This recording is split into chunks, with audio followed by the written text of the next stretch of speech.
Well, I got it off in one piece. You just take your time and be careful with these. Sometimes they're not full length pieces of wood. You see there's a spline joint there. There's another one there. There's, I think that's the only two. There might be another one down there. But if you're careful, you can get them off, okay?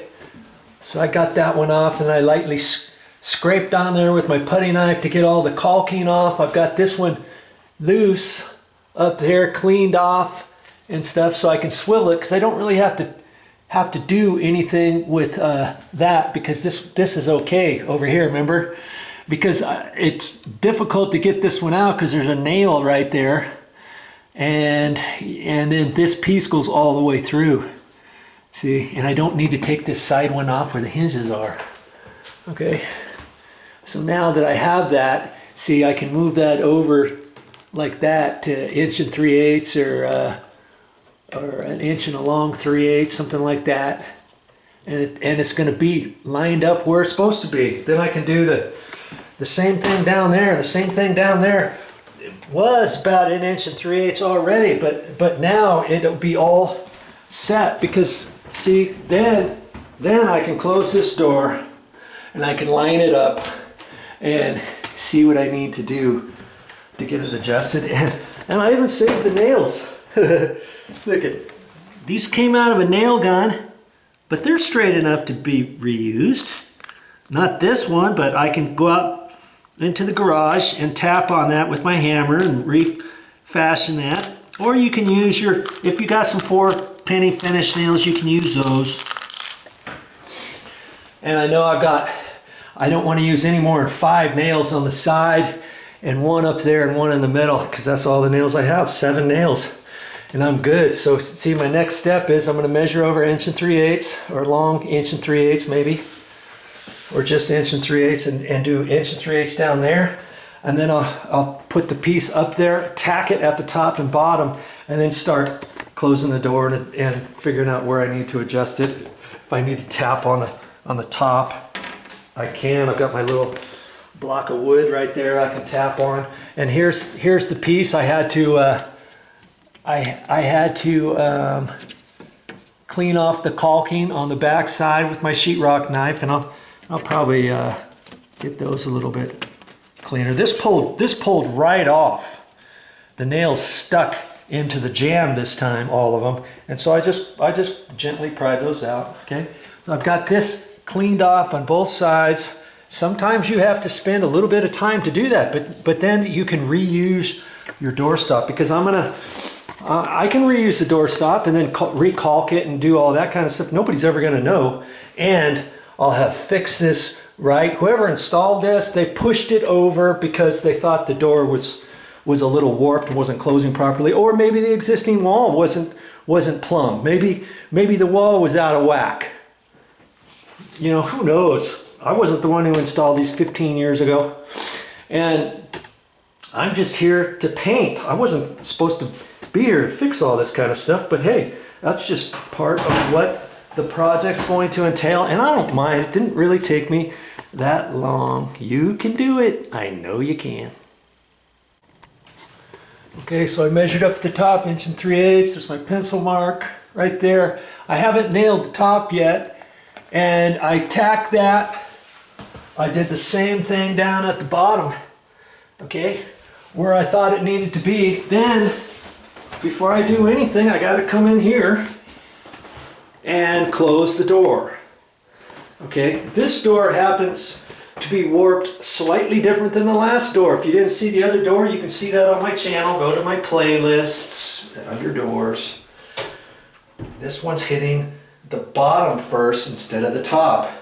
Okay, so the bottom now is flush right there at 1 3/8.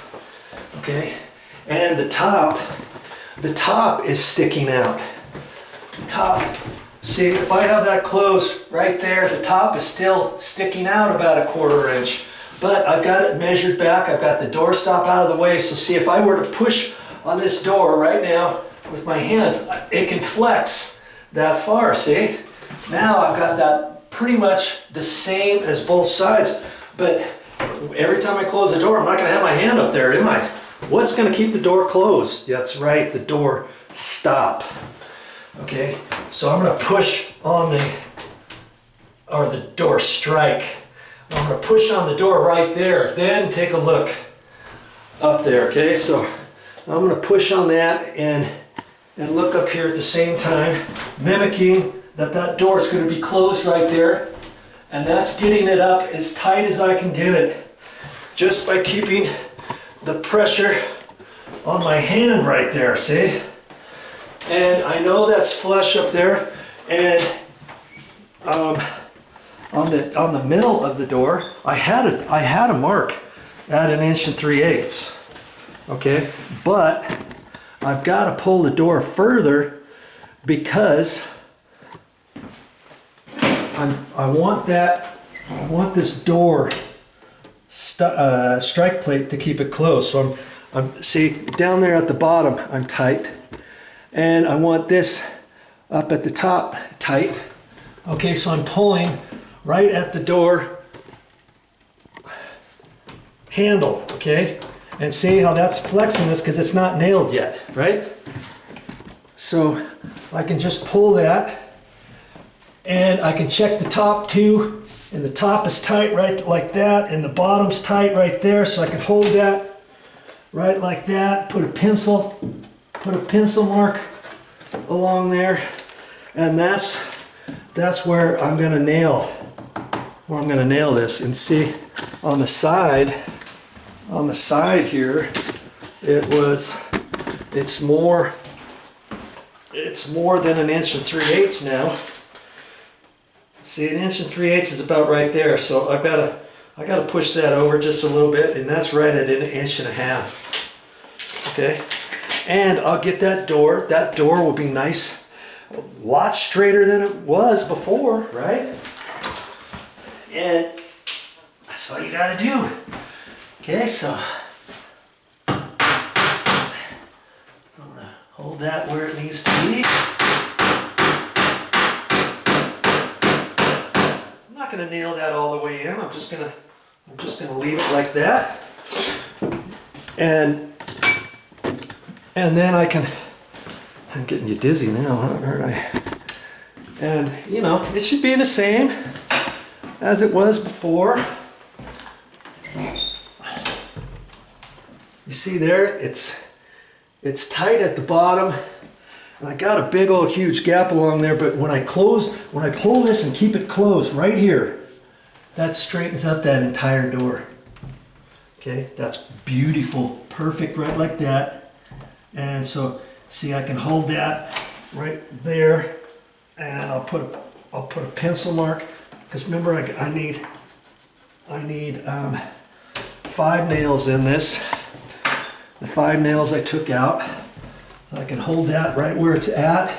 That looks straight. Okay, and that's where I'm going to nail it off. That nail is fine where it's at. If that was slightly off, I'd either have to pull the nail out, or I'd take my block of wood and set it on there, tap tap, or on that side, tap tap. You never want to take your hammer. Oh, I'll just kind of beat it over like that, and then oops. Now you got an depression right there in your wood because your hammer kind of slid off that little door stop. Okay, and then once I get that all tacked, then I'll slide this over so that that's flush. Cause see, I haven't nailed that yet, and I got 2 nails for that. One there, one for the middle. This I didn't take that nail out, remember? And that'll fix this door. Okay, so I'm gonna put the rest of those nails in and see what I do next.